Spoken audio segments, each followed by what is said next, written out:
নবী ও রাসূলদের একটাই উদ্দেশ্য ছিল, সেটা হচ্ছে খারাপ মানুষদেরকে, যারা বেনামাজি, যারা কাফের মুশরিক, যারা আল্লাহর সাথে শিরিক করে, এই সকল মানুষদেরকে জান্নাতের পথ দেখানো, জাহান্নামের ভয় দেখানো। এটাই ছিল পয়গম্বরদের কাজ। জোরে বলেন সুবহানাল্লাহ।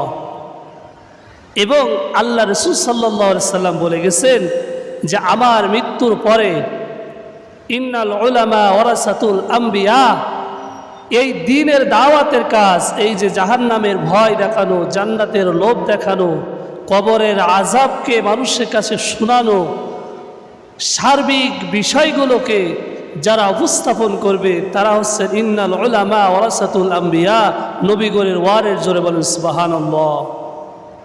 এরাই হচ্ছে নবীগণের ওয়ারেস, যারা মানুষদেরকে খারাপ কাজ থেকে বিরত থাকার কথা বলে এবং আল্লাহর দিকে আহ্বান করে, তারাই হচ্ছে উলামা। জোরে বলেন সুবহানাল্লাহ।